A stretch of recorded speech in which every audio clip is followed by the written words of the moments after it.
Sua ala aqui da direita, Pai do Senhor. Sua ala da esquerda, Pai do Senhor. Como é que é, Pai do Senhor? Eu não sei. Só os irmãos aqui da frente. Pai do Senhor, é nós. Isaías 53, abra sua Bíblia. Eu quero louvar a Deus por esta noite, por essa oportunidade. Louvar a Deus pela vida do meu pastor, pastor Lorival, pastor Robson, pastor Samuel, pelo convite. Meu líder, pastor Edécio. E também expressar minha gratidão, minha alegria de estar aqui com minha família, minha mãe, meu irmão, minha cunhada, pastor Osanides, que é minha tia, pastor Edson, que é meu tio, minha avó. Irmão, para tirar essa irmã da toca, é só Jesus. Eu estou honrado de ter a senhora aqui, vó. Viu, vó? Te amo muito. Minha esposa, né? Irmã Nadir. Irmã Nadir, é um peso pregar diante da senhora. Né, tia Nid? A irmã Nadir foi quem Deus usou para que o evangelho chegasse à minha família. Amém? Uma família que estava destinada ao centro de Candomblé, mas Jesus entrou na história, usou a irmã Nadir, usou tantas outras pessoas, e nós estamos aqui nessa noite para glorificar aquele que vive, aquele que reina, o Senhor Jeová. Aleluia. Isaías 53 diz: quem creu em nossa mensagem, a quem o Senhor revelou o seu braço forte, meu servo cresceu em sua presença como tenro broto verde, como raiz em terra seca. Não havia nada de belo nem majestoso em sua aparência, nada que nos atraísse. Versículo 3: foi desprezado e rejeitado, homem de dores, que conhece o sofrimento mais profundo. Demos as costas para Ele e desviamos o olhar. Ele foi desprezado e não nos importamos. Apesar disso, foram as nossas enfermidades que Ele tomou sobre si. Foram as nossas doenças que pesaram sobre Ele. Pensamos que seu sofrimento era castigo de Deus, castigo por sua culpa. Versículo 5: mas Ele foi ferido por causa de nossa rebeldia e esmagado por causa de nossos pecados. Sofreu castigo para que fôssemos restaurados. Aleluia. Sofreu o castigo para que fôssemos restaurados. Recebeu açoites para que fôssemos curados. Todos nós nos desviamos como ovelhas, deixamos os caminhos de Deus para seguir os nossos caminhos, e no entanto, o Senhor fez cair sobre Ele os pecados de todos nós. Versículo 7: Ele foi oprimido e humilhado, mas não disse uma só palavra. Foi levado como cordeiro para o matadouro, como ovelha muda diante dos tosqueadores. Não abriu a boca. Foi condenado injustamente. Na parte final desse versículo 8 diz: mas Ele foi ferido mortalmente por causa da rebeldia do meu povo. Versículo 9, parte B: ainda assim foi sepultado como criminoso, colocado no túmulo de um homem rico. Versículo 10: fazia parte do plano do Senhor esmagá-lo e causar-lhe dor.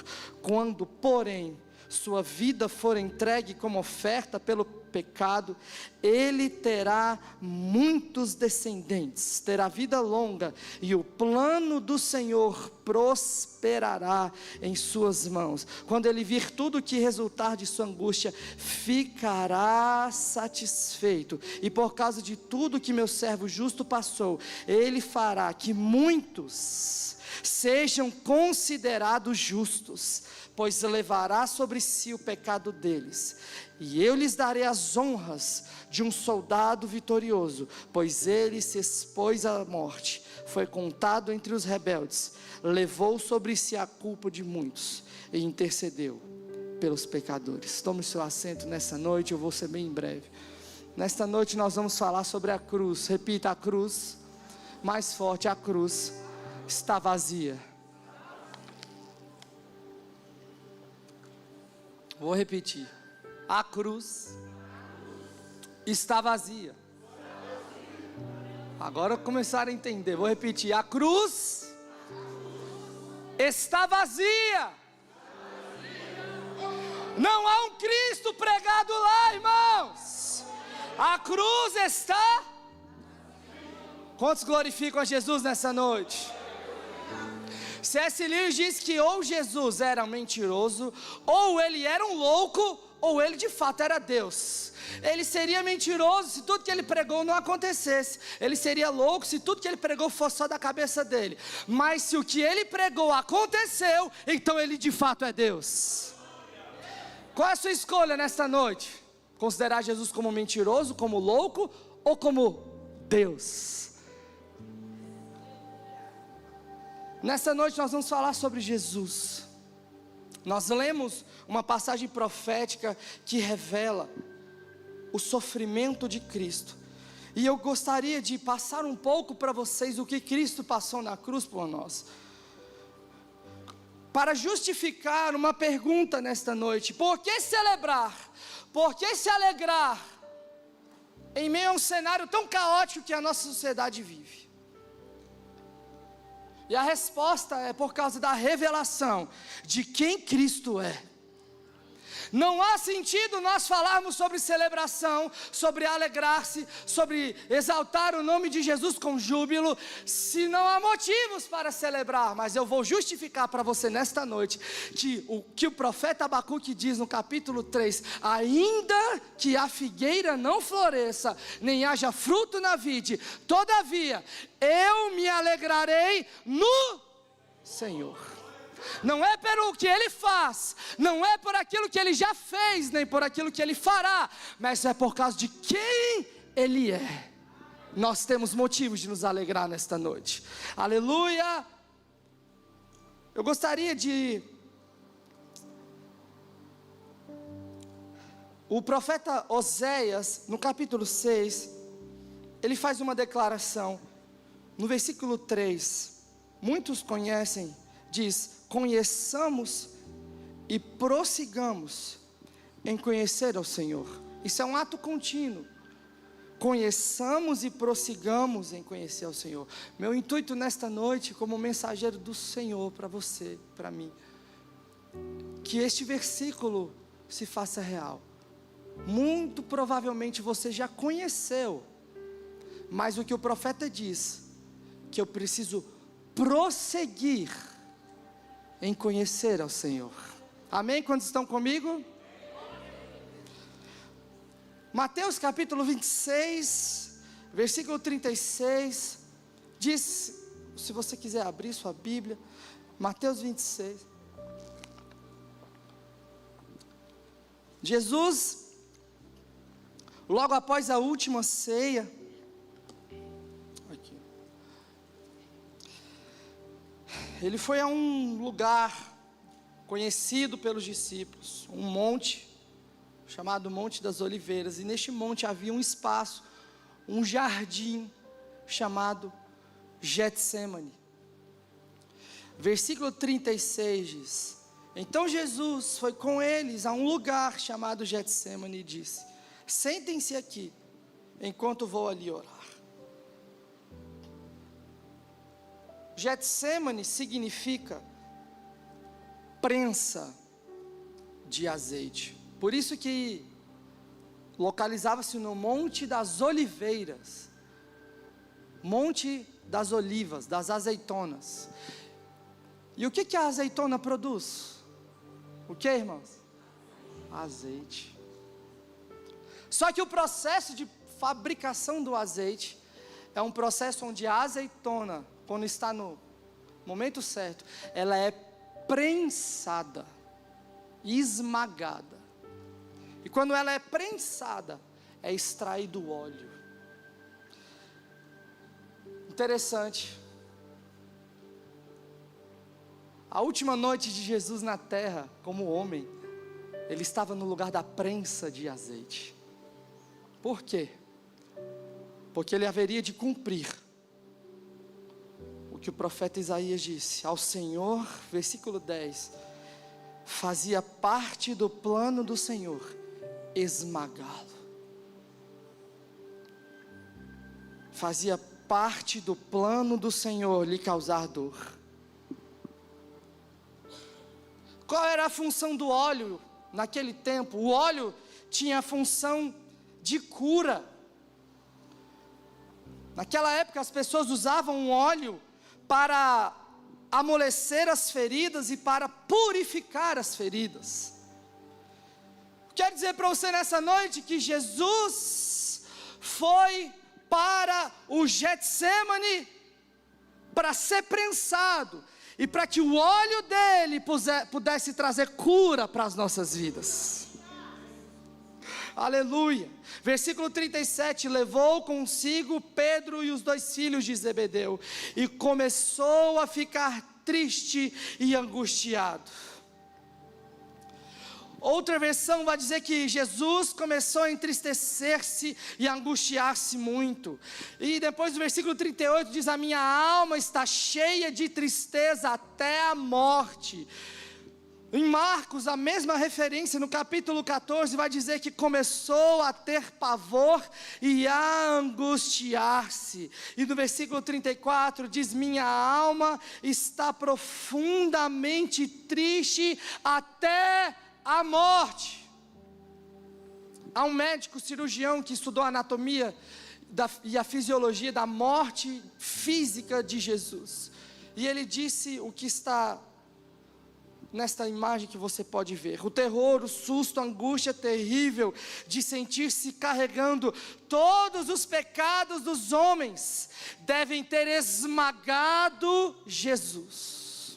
Por isso o médico Lucas, e é o único que relata esse detalhe do que aconteceu com Jesus, Lucas, o escritor do Evangelho segundo Lucas, era médico, e ele escreveu, após estudar minuciosamente tudo sobre o que aconteceu com Cristo, ele declara no capítulo 22, e o versículo 44 de Lucas, dizendo: ele orou ainda mais com fervor, e a sua angústia era tanta, que o seu suor caía na terra como gotas de sangue. E este processo é chamado de hematidrose. É um processo extremamente raro, onde os finos capilares que existem na nossa pele, na nossa derme e epiderme, eles se rompem por causa de um talvez extremo estresse que a pessoa está sofrendo. Então os cientistas, os médicos e aqueles que estudam sobre o assunto dizem que provavelmente uma tensão extrema vai produzir esse rompimento dos vasos sanguíneos, e o suor vai sair misturado com sangue.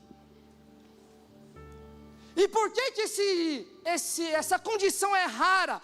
Porque somente alguém com uma extrema ansiedade ou sofrimento pode ter esta reação. E é por isso que eu estou aqui nesta noite, glorificando a Jesus. Porque tudo que Ele passou, foi por amor a mim, e foi por amor a você.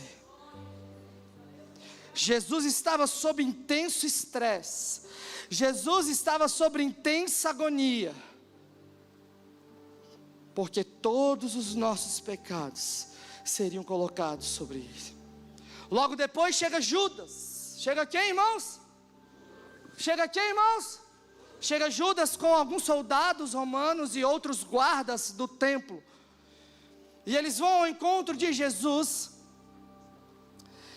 E Jesus, já sabendo, isso está em João capítulo 18, Jesus já sabendo daquilo que ia acontecer, ele se antecipa e vai ao encontro de Judas, da caravana que estava com ele, dos soldados, e ele fala: a quem vocês procuram? E eles respondem: nós procuramos Jesus. E ele responde: eu sou. Eu gostaria que você abrisse João 18, versículo 3. Porque somente o Evangelho de João tem esta declaração. João 18, versículo 3.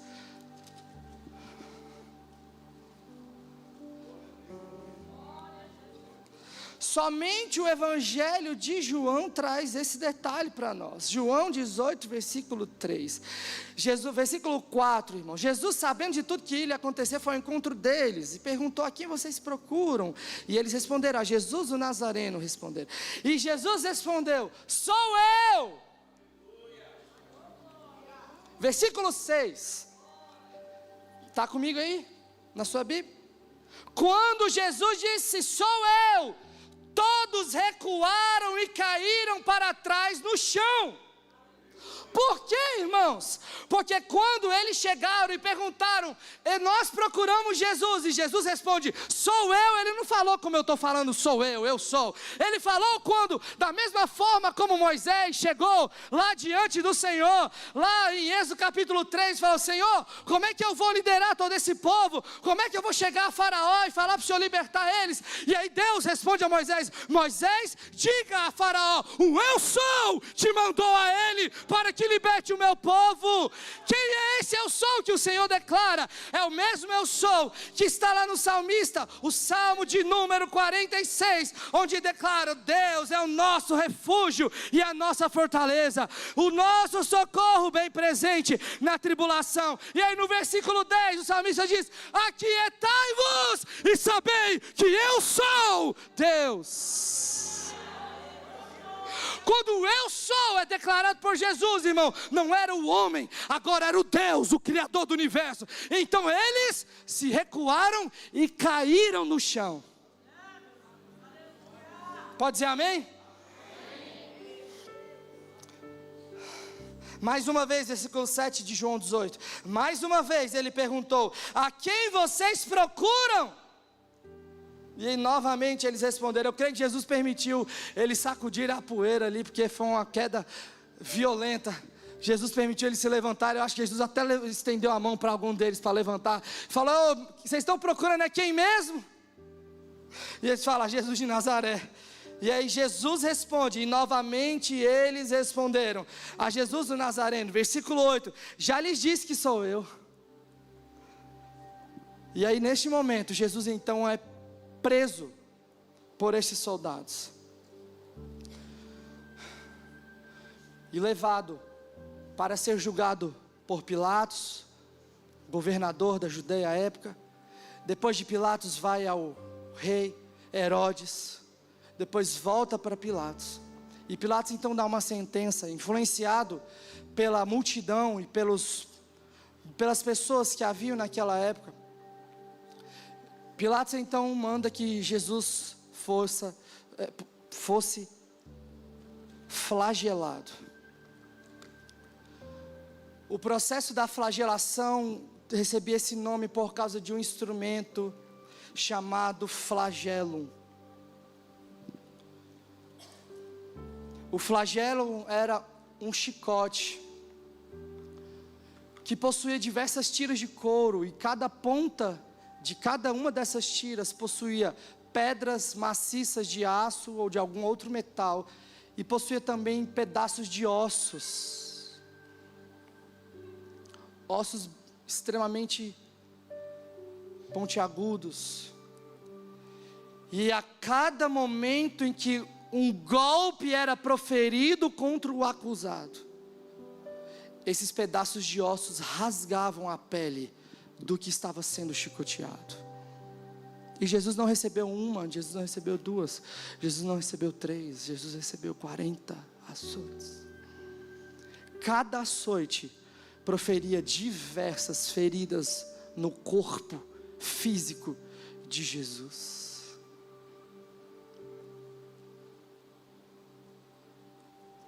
Jesus então, já em um estado de extremo cansaço, sai daquele momento já com a pele extremamente dilacerada. Jesus recebeu lesões, feridas, açoites que chegaram a rasgar e penetrar até mesmo seus músculos. a ponto até mesmo de expor os ossos, de tamanha brutalidade do processo da flagelação. Algumas pessoas que recebiam essa condenação, eles morriam durante este processo, muito provavelmente por choque hipovolêmico, que é uma causa quando a pessoa perde muito sangue. Provavelmente abaixo de Jesus havia uma poça de muito sangue. Além da dor, além do estresse, além do cansaço, além da tristeza, além do peso, Jesus ainda estava lá, recebendo tudo contra o seu corpo. Logo depois, Jesus sai daquele momento, e os carrascos pegam um pedaço de galho de uma árvore bastante comum daquela época, com vários espinhos que podiam chegar a 15 centímetros. Mateus 27, 29 vai dizer que teceram nele uma coroa de espinhos e colocaram na sua cabeça, cuspiam nele, tomavam-lhe o caniço na mão e batiam na sua cabeça. E existe uma informação muito interessante sobre esses espinhos.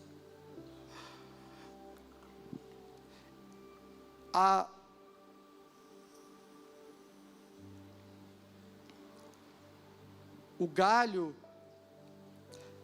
onde possuía esses espinhos, ele tinha uma característica, que esses espinhos eles eram tóxicos.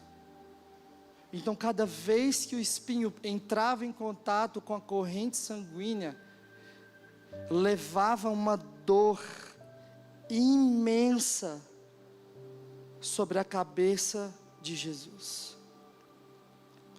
Irritação, dor, até mesmo delírios. E além disso, os algozes ainda batiam na cabeça de Jesus, por causa de você. Depois daquele momento, Jesus volta para Pilatos. E Pilatos então manda Jesus para ser crucificado. Interessante que a mulher de Pilatos chegou para ele e falou: Pilatos, não se envolva com esse justo, porque por causa dele eu tive um sonho muito intenso, lutei a noite toda por causa deste homem, não se envolva com ele. E a Bíblia vai declarar que Pilatos, influenciado pela multidão, permitiu que Jesus fosse crucificado. Deixa eu te falar uma coisa nesta noite. Fazia parte do plano do Senhor que Jesus fosse morto. Mas Pilatos teve uma escolha. E Pilatos escolheu lavar as suas mãos. Eu quero dizer algo para você neste lugar, nesta noite. Nós estamos entrando num tempo de extrema polarização em todas as áreas da nossa sociedade. Política, ética, filosófica e religiosa. Quando nós escolhemos fazer como Pilatos e lavar as mãos, nós estamos tomando uma decisão. Ser omisso não significa que você está escolhendo por Jesus. Então, quando for posto diante de uma situação onde você tiver que escolher entre Jesus e entre consequências da sua própria vida, não lave as suas mãos. Não seja omissa, igreja. Escolha por Jesus, ainda que isso custe a sua vida, porque foi isso que Ele fez na cruz. Jesus não foi omisso. Jesus não falou: não, pai, se eu quiser faz um jeitinho aí. Jesus falou: pode mandar, eu estou pronto, Senhor, porque por causa deles é que eu vou me entregar.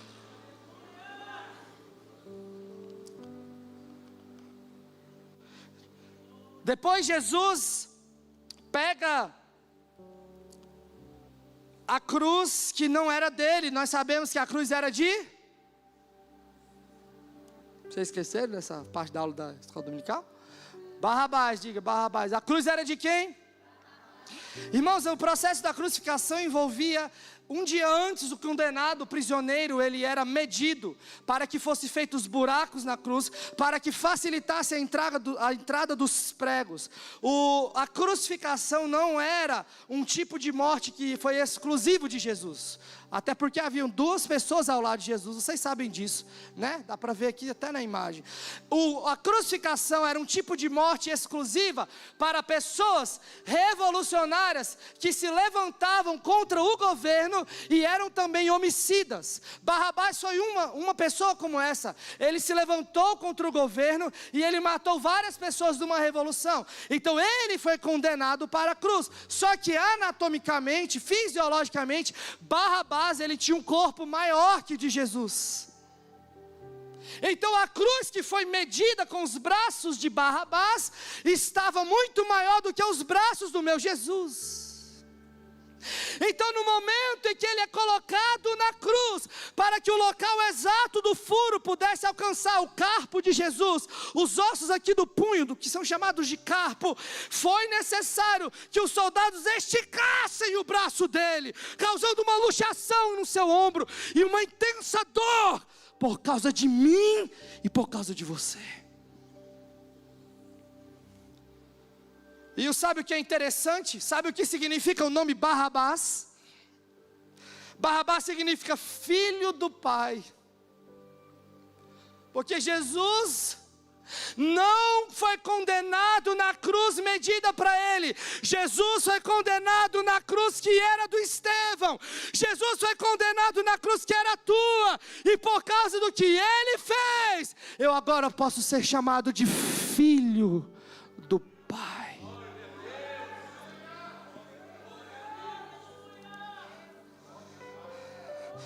Jesus não levou a cruz inteira, como algumas imagens, filmes, desenhos mostram.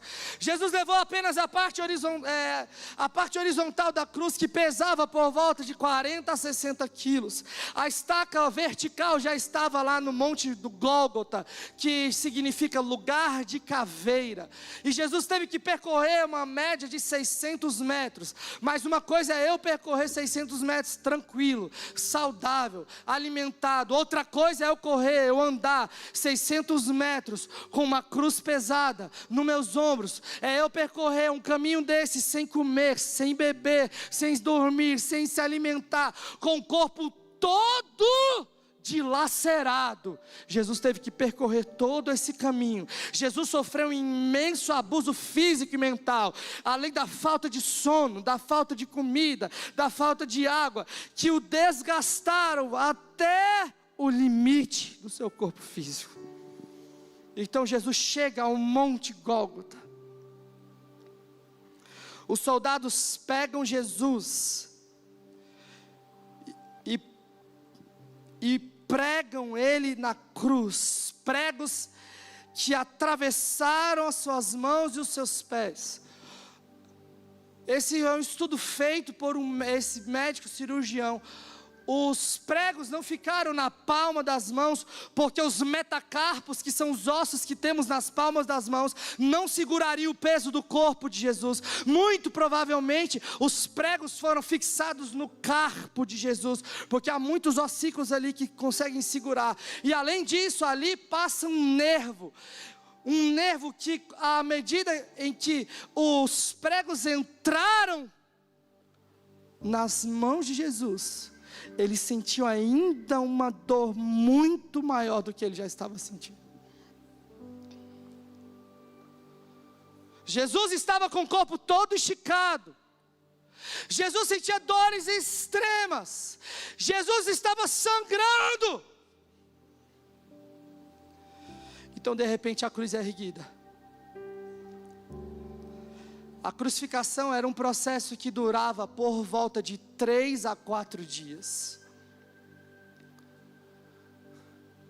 Mas devido ao estado intenso que Jesus estava, esse processo durou apenas algumas horas. E Lucas,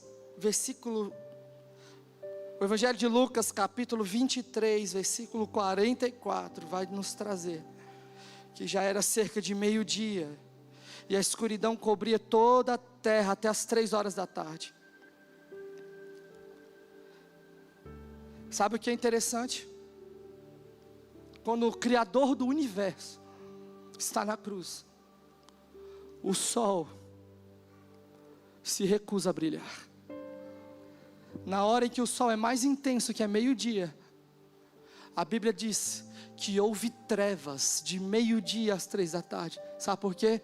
Porque o sol reconheceu que o Criador dele estava ali naquele lugar, e o sol se retira. A natureza reconhece. E nós? E você?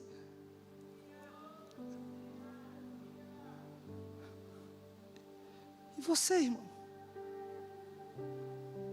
Foi por você. Foi por sua vida.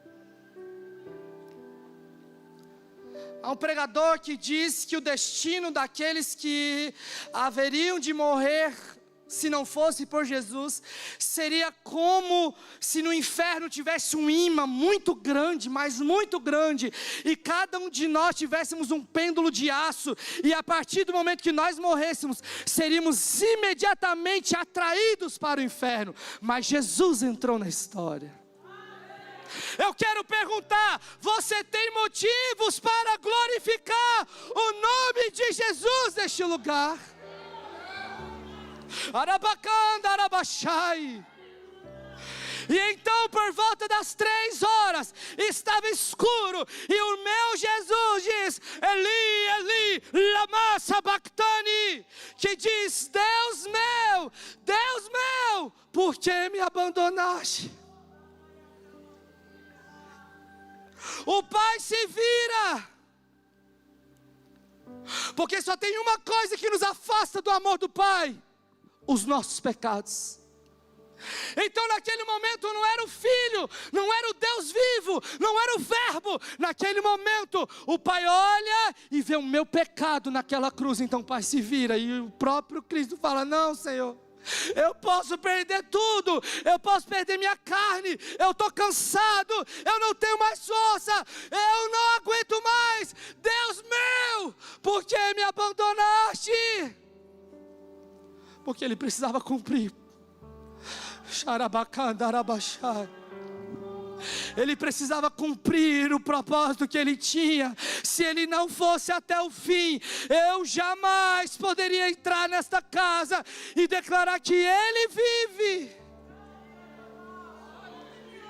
Aleluia!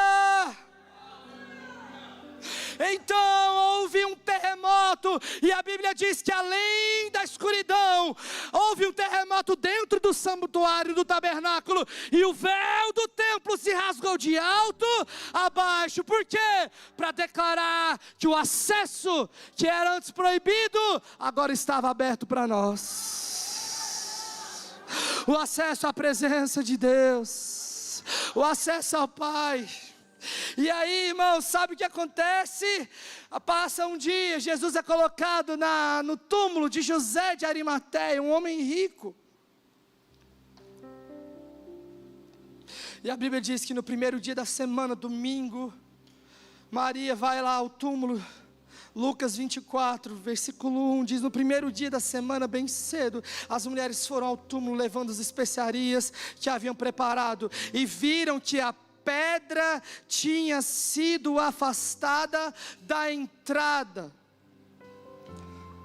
Quando entraram no túmulo, não encontraram o corpo de Jesus. Enquanto estavam ali perplexas, 2 homens apareceram vestidos de mantos resplandecentes. As mulheres ficaram amedrontadas e se curvaram com o rosto em terra. Então os homens perguntaram: por que vocês procuram entre os mortos aquele que vive? Fique de pé no seu lugar nessa noite. E se nós chegarmos lá em Jerusalém, se nós entrarmos agora lá em Jerusalém, no lugar onde o corpo de Jesus fora colocado. Lá não tem um caixão com defunto, lá não tem uma áspide, lá não tem nada. Por quê? Porque está escrito lá: Ele não está mais aqui, porque Ele já